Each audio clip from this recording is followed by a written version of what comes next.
Good Yontif.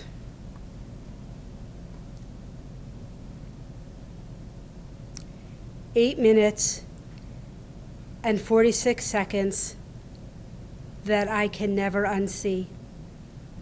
I can never unhear George Floyd's cry no less than 16 times, "I can't breathe," a Monday evening in Minneapolis.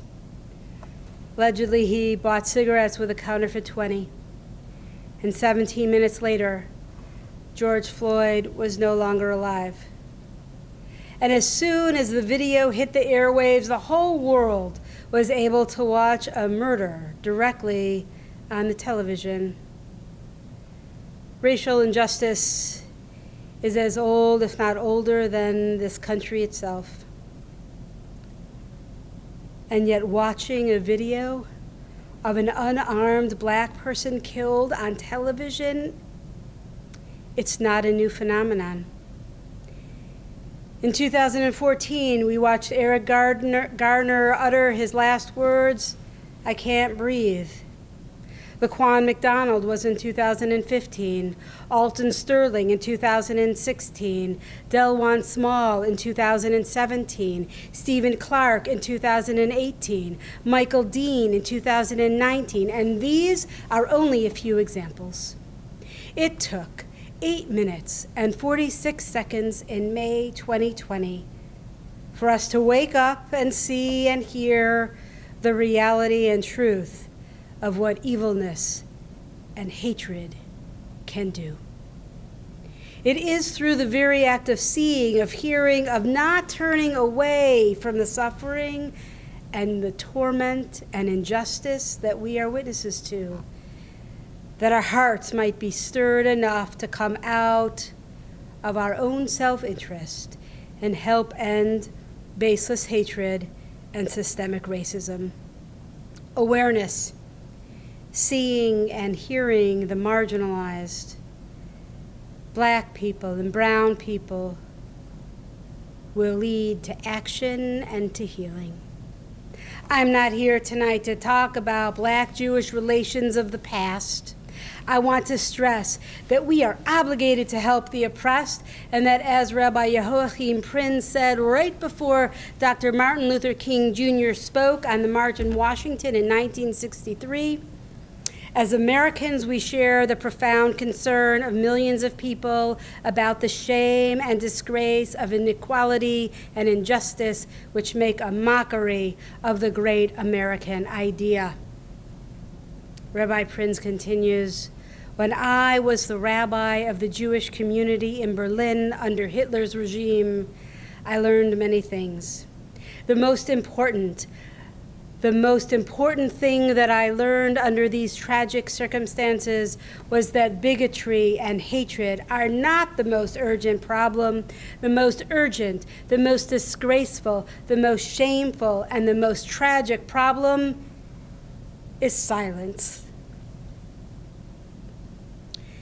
In order to break the silence, we have to see and feel the pain of the other." Friends, I want to share that it took this sermon for me to watch the entirety of the 8-minute and 46-second video of Mr. Floyd's execution. I was so very afraid to see that pain. I have been scared into turning my gaze away, to muting the news, and to walking away so that I don't have to feel the pain of this reality. By not seeing, hearing, or taking it in, I could protect myself, my heart, from such pain. But doing this, turning away, I am silent. And this leads to more suffering, allowing an unjust system to perpetuate itself. Seeing and hearing, taking in and being with is what leads to change. It is the only thing that allows us to speak up and out.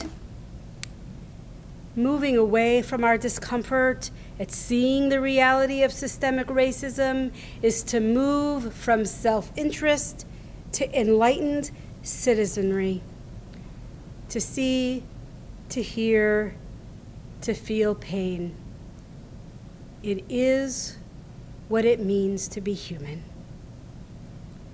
No one is immune from this, and to pretend that suffering doesn't exist lets us give up on the possibility that change can happen and that justice, fairness, compassion, and healing might prevail. Chapter 16 of Genesis begins a story of recognizing pain and how it might lead towards healing. It starts with Sarai, the wife of Avram, who had not borne children to him. Sarah offers Abraham a solution to her barrenness, and Abraham takes his Egyptian maidservant Hagar of the servile class as a surrogate, and Hagar conceives a son with Abraham. Sarah does not do well with this news, and she is so harsh to Hagar that Hagar runs away into the wilderness. And there, an angel of God asks Hagar, "Why are you here?"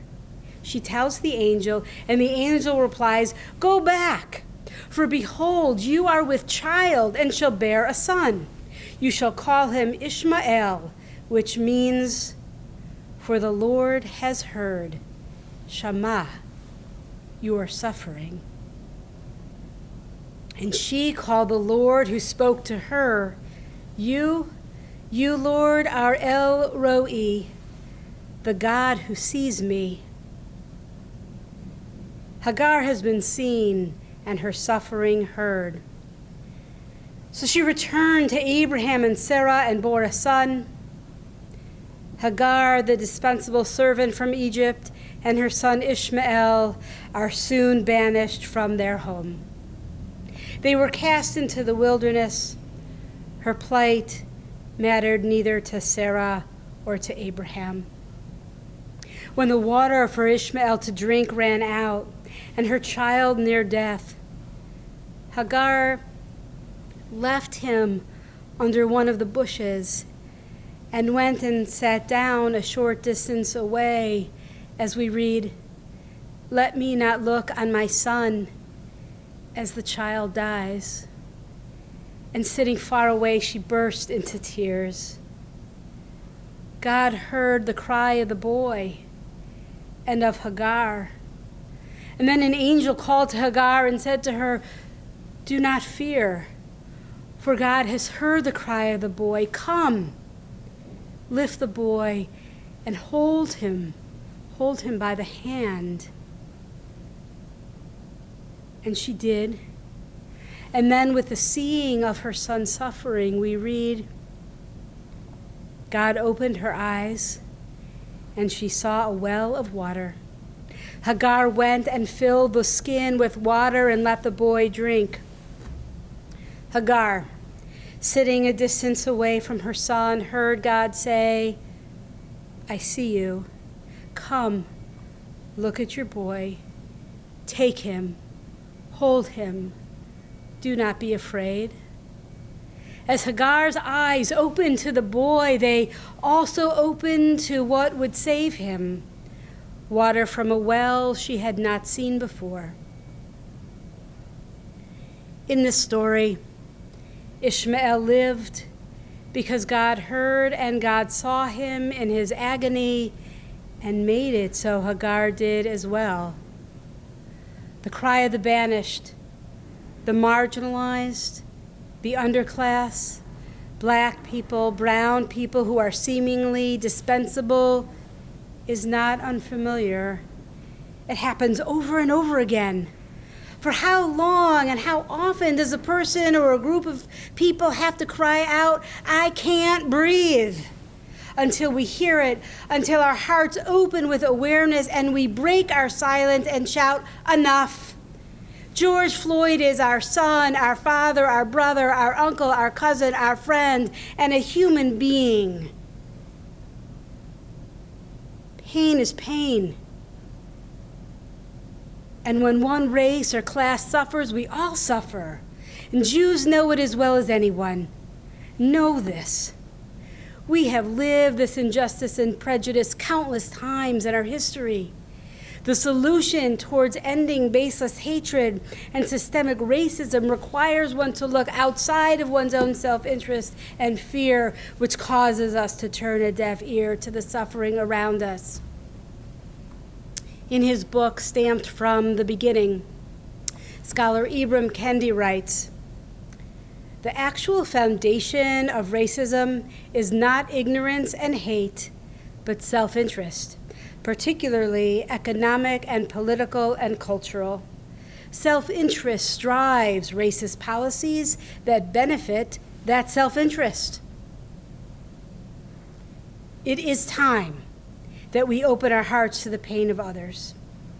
It is time that we open our ears to the cries of the oppressed. It is time that we open our eyes and see where our own self-interest has been at the expense of others. It is time to open our mouths and speak out against senseless killings and racist policies.